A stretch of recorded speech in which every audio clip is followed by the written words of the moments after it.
2014లో 63 మంత్రులు మేము గెలిచినాం.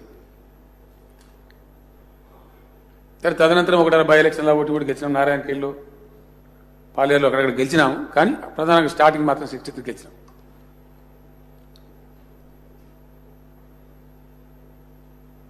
పద్దెనిమిది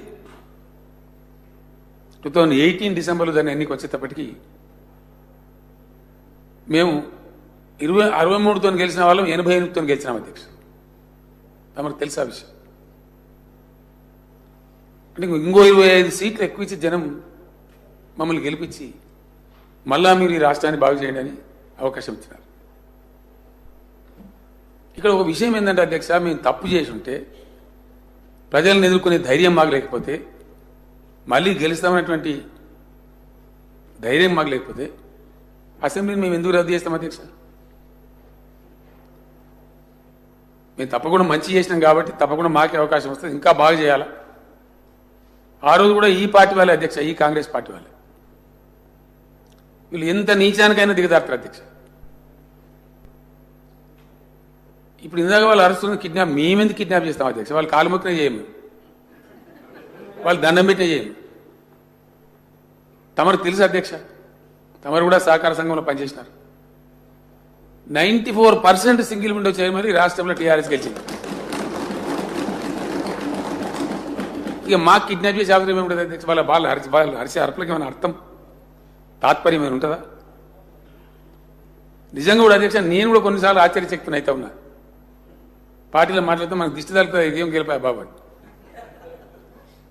ఎందుకంటే అధ్యక్ష విచిత్రమైన పరిస్థితి, మేము 88 సీట్లతో గెలిస్తే వీళ్ళకి అర్థం కాక మతులు పోయి వాళ్ళ అంచనాలను, వాళ్ళకి అసలు అంచనాలే తప్పు, వాళ్ళది ఆలోచన సరళే తప్పు. వాళ్ళ కర్మ ఏంటంటే అధ్యక్ష, ఈ రోజు కూడా వాళ్ళకి ప్రజలు ఎందుకు ఓట్లేస్తారో వాళ్ళకి అర్థమైతలేదు. ఆ ఆత్మ పరిశీలన చేసుకోవడం లేరు వాళ్ళు. Where is the mistake? They are not able to understand. I'm sorry, it's a sorted situation for the Congress party.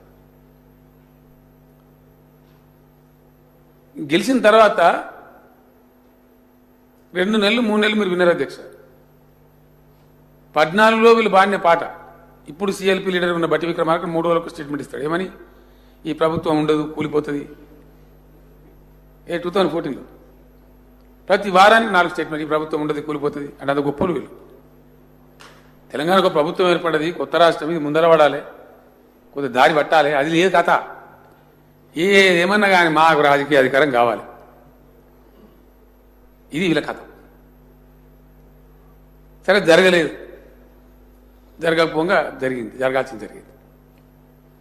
మొన్న మేము గెలిచిన తర్వాత వీళ్ళు ఒక 2 నెలల పాటు తమ చదివిన రోజు పేపర్లలో వీళ్ళు అవేంటి ఈవీఎంలు కింద మీద చేశారు.